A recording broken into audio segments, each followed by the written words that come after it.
کوچنی د دفترونو او کلبونو د کاروبار پرېږده او بس ته اوس نور څه غم شروع کړه. ټول عمر دې په دې غمونه وجړل، د خپل ژوند په خوږو په دې ځان پوه نه کړو. ته هم سره تعلیم ځان نه پوهې. د هغه کلبونه نه لیکم چې ستا په ذهن کې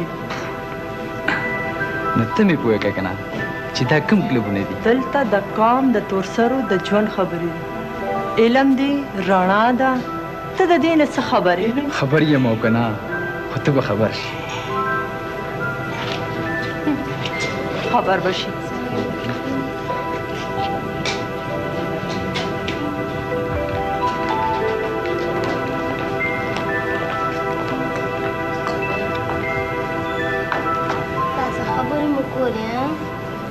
رنګ خو دې سبل شان د ښکاري جوړې جنګ مو کړو. نه مړې څه به یې وینو سیوی هېڅ هم نه وي. راځئ میډم به مو انتظار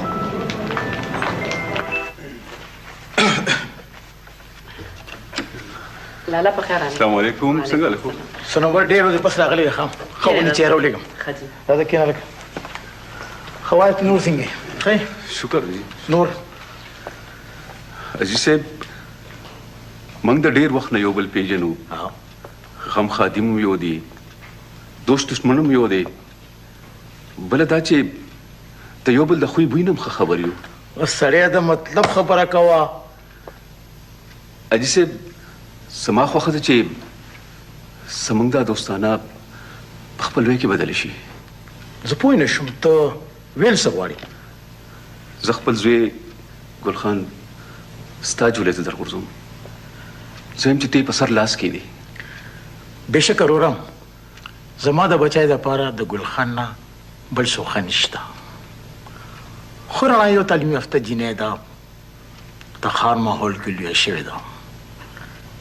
د هغې نه به یو خوله تپوس کول غواړي او موږ به په کور کې سلام وکړو. او ضرور. دا خو یو اسلامي طریقه ده. تاسو خپله منیام وکړئ او د هغې نه تپوس هم وکړئ. زه به که خیر بیا حاضر شم. حاجي صاحب چې څنګه ستاسو خوښوي هماغه شان به کېږي. خیر دونه زیات تکلیف ما درکوو. یا جینۍ هغه چېره ولېږه که نه؟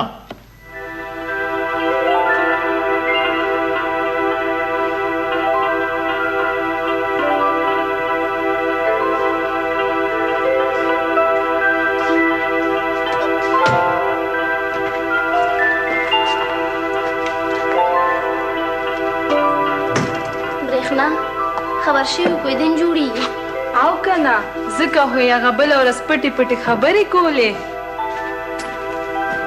او یم دغه بنده خو تعلیم یافته خو دی خو لږ زیات کلیوال غوندې ښکاري. نو زه مړې چې د دې خوښ دی نو زموږ پکې سویمه ده. او ویم چې خلک خپلو کې رضا وي نو زموږ پکې څه کار دی چې په منځ کې غم غرض لرو. څنګه برېښنا دا خو ده. داسته ملګري